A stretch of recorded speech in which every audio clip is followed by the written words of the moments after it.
আচ্ছা, ভারতীয় মিডিয়া যে বলে তারা বাংলাদেশ স্বাধীন করে দিয়েছে, কথাটা মিথ্যা। ওরা আমাদের বাংলাদেশ তখন পাকিস্তান নামে ছিল, দুইটা পাকিস্তান, এইটা ভাঙ্গার জন্য ৭১-এ তারা আসছে, ঠিক না?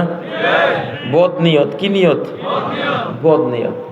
তারা যে ভাঙ্গার জন্য আসছে, এটা যে বদনিয়ত ছিল, এই বদনিয়তের দলিল হলো প্রত্যেকটা নদীর উজানে বাঁধ, ঠিক না?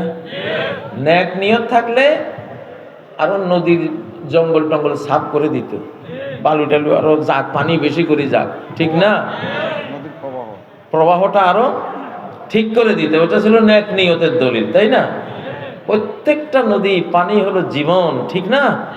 সেই জীবন স্রোতের মুখে বাঁধ দিয়ে দিয়েছে, আর বলছে আমরা বন্ধু।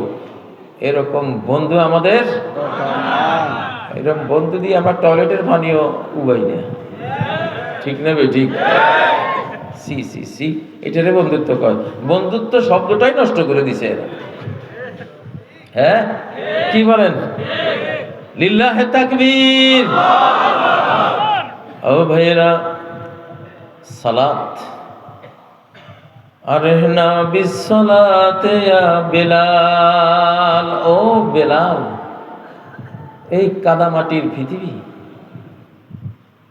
অশান্তির পৃথিবী, সংসারের অশান্তি, হাট বাজার করার অশান্তি, বিচার আচার করার অশান্তি, ওই বিশৃঙ্খলা লাগছে অশান্তি, তারপরে রোগ ব্যাধির অশান্তি, দুনিয়া তো পুরোটাই কি? বেলাল, আমারে একটু শান্তির ব্যবস্থা করে দাও, এন্টারটেনমেন্টের ব্যবস্থা করো, চিত্ত বিনোদনের ব্যবস্থা করো। ও বেলাল, এখন বেলাল ছিল তখন এন্টারটেনমেন্ট চেয়ারম্যান, বিনোদনের চেয়ারম্যান। বেলাল দিত আজান। নবীজি যখন বলতেন একটু শান্তির ব্যবস্থা করো, বেলাল কি দিতেন? আহ, ওয়াজলাত কুররাতু আইনি ফিস সালাহ, আমার নয়ন জুড়ানো সুখ রাখা হয়েছে সালাতের মধ্যে, নামাজের। এই নামাজ এখন ফেরত আসবে ইনশাআল্লাহ, মুসলমান আবার সেই সালাত আদায় করবে ইনশাআল্লাহ। যেই সালাতে দাঁড়ালে তার এই মাটির খাঁচাটা পড়ে থাকবে, এই পৃথিবীতে তার প্রাণ পাখিটা উড়ে যাবে আরশে মুআল্লার নিচে। হ্যাঁ, जिसमें शादर खाक जादर लामका ने पाओ के आहमे सालेका। সেই ঊর্ধ্ব জগতের পাখি আমরা। আমরা যখন আল্লাহ তাআলার সামনে দাঁড়াই, মুসলিমরা দাঁড়ায়, দাঁড়াতো আমাদের পূর্বপুরুষরা, তাদের মাটির দেহ পড়ে থাকতো পৃথিবীতে, আর তাদের জান পাখিটা চলে যেত। এরকম নামাজ পড়ার চেষ্টা করাই হলো ফরজ। এইটারেই বলে আকিমুস সালাহ। এটারে কি বলে? তো এই সালাতের যে 12-13 ফরজ আছে, সেই ফরজের আগে একখান ফরজ আছে, দিলটারে পরিষ্কার করতে হবে শিরিক থেকে। কি থেকে? কি থেকে? দুনিয়ার মোহ থেকে আর শিরিক থেকে। দুনিয়ার মোহ মায়াই হলো সকল গুনার মূল কারণ, ঠিক না? দিলাতা কায়দারি কাখে মজাজি, এটা হলো মাটির রূপের ঘর। ওরে অবুঝ মন, মাটির এই রূপক ঘরে আর কতকাল রইবি রে তুই মাটি নিয়ে খেলা করে। যা করছেন, বিদেশ করছেন, মাটি কামাই করতে গেছেন, ঠিক না? ডিগ্রি নিচ্ছেন, শিক্ষকতা করছেন, টাকা পাচ্ছেন, মাটি পাচ্ছেন। এই টাকা দিয়ে যা খাবেন সব কি হবে? মাটি না? টাকা নিজে তো তৈরি হয়েছে গাছ থেকে। গাছ কিসের থেকে? মাটি থেকে। বিল্ডিং বলেন ওই মাটি, মানুষ বলেন সেই মাটি, ফলমূল বলেন সব কি মাটি। তো জীবনটা তো এই মাটির পিছনে দিয়ে দিলে সোনার উপর জান্নাত, মণিমুক্তার জান্নাত পাওয়া যাবে না। আল্লাহ বলছেন আগে দিলটা সাফ করো। আমার সামনে আসার আগে এই সৃষ্টির মায়া থেকে দিলটা পবিত্র করো। সৃষ্টির আমাকে বাদ দিয়া সৃষ্টি প্রেম, মাটির প্রেম, এটা নাপাক প্রেম। কিন্তু হ্যাঁ, আমাকে খুশি করার জন্য, আমাকে সবটুকু ভালোবাসা দিয়া আমার জন্য যদি তুমি দুনিয়ারে ভালোবাসো, ওটা পবিত্র। কারণ দুনিয়া তখন ভালোবাসতেছো দুনিয়ার জন্য না, দুনিয়ার মোহে না, আমার মোহে তুমি সেটা ভালোবাসবে। ঠিক না? দিলকে সাফ করতে হবে। দলিল কোরআনে আছে না নেই? قد أفلح من تزكى وذكر اسم ربه فصلى। সেই তো নিজের নামাজ দিয়া জান্নাত কিনে নেবে।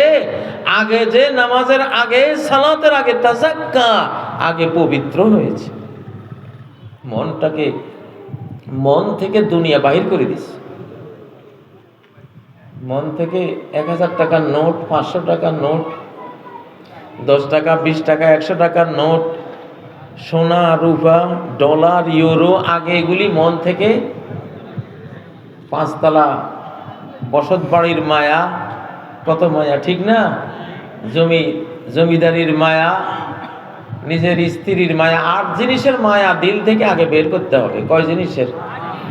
কুল ইন কানা আবাউকুম, বাপ দাদার মায়া, ও আবনাউকুম, ছেলে মেয়ের মায়া, ও আজওয়াজুকুম, স্ত্রীর মায়া, ও আশিরাতুকুম, ভাই বেরাদার আত্মীয় স্বজনের মায়া, ও ইখওয়ানুকুম, ভাই আপন ভাইয়ের মায়া, ও আমওয়ালুন ইকতারাফতুমুহা,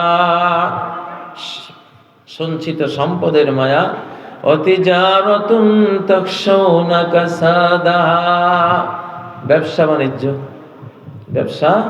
বাণিজ্যের মায়া, যেটা লসের ভয় পাচ্ছ, ও মাসাকিনু তারদাউনাহা, নিজের সন্তুষ্ট রাজি খুশির বাসভবন, নয়নাবিরাম বাসস্থান, তোমার ভিলা, তোমার নিবাস, এই 8টা জিনিসের মায়া। সূরা তাওবার 24 নম্বর আয়াত। কত নম্বর? এই 8 জিনিসের মোহ মায়া অন্তর থেকে বের করে আল্লাহু আকবার বললে বুঝবা সালাত কি আনন্দের, কি মায়ার, কি চিত্ত বিনোদন, কি এন্টারটেইনমেন্ট ওখানে আছে। আমাদের দিল তো পরিষ্কার নাই। দিল কি নেই? হ্যাঁ, পানি ছাড়া কি জাহাজ চলে? পানি ছাড়া জাহাজ চলে? কিন্তু জাহাজের ভিতরে পানি ঢুকলে জাহাজ বাঁচে? আবদর কিস্তি হালাকে কিস্তিয়াস্ত, আবন্দর জিরে কিস্তি পুষ্তিয়াস্ত। যেই পানি ছাড়া জাহাজ চলে না, ওই পানিটাই যদি জাহাজের ভেতরে ঢুকে, জাহাজ টাইটানিক হয়ে যায়। ঠিক না? ডুবে যাত্রী সুদ্ধা, ক্যাপ্টেন সুদ্ধা, সব সুদ্ধা মারা যায়। ঠিক না বেঠিক? আমাদের এই দিলটা একটা জাহাজ। দিলের জাহাজের ভিতরে দুনিয়া ঢোকার কোনো পারমিশন নাই। দুনিয়াটা হলো এটার পানি। আমরা টাকা ছাড়া, সম্পদ ছাড়া, রিজিক ছাড়া দুনিয়াতে বাঁচবো না। সেটা হাতে থাকবে। কোথায় থাকবে? টাকা পয়সা হাতে থাকবে, পকেটে থাকবে। দুনিয়ার মাটি, জমিন মাটির পায়ের নিচে থাকবে, পায়ের নিচে থাকবে। কিন্তু এখন এটা ঢুকাই ফেলছি কোথায়? অন্তরে। এই জন্য ডুবে গেছি। সালাদ পড়ি কোনো মজা নাই।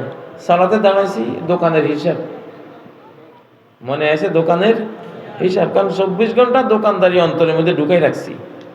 অন্তরে থাকলে জিক্রুল্লাহ, কি থাকবে? আল্লাহর জিকির, আল্লাহর স্মরণ। দিলটাকে আগে সাফ করতে হবে দুনিয়ার মোহ থেকে। ও মুসলমান, দুনিয়ার মোহের তো দরকার নাই। দুনিয়া কে নিয়ে গেছে নিজের সাথে মরার সময়? কেউ নিয়ে গেছে? আপনার বাপের ঘরটা নিয়ে গেছিল? হ্যাঁ, বাপের আলমারিটা, বাপের লাঠিটা নিয়ে গেছে? নিতে পারছে? আপনি নিয়ে যাবেন? ও ভাইয়েরা,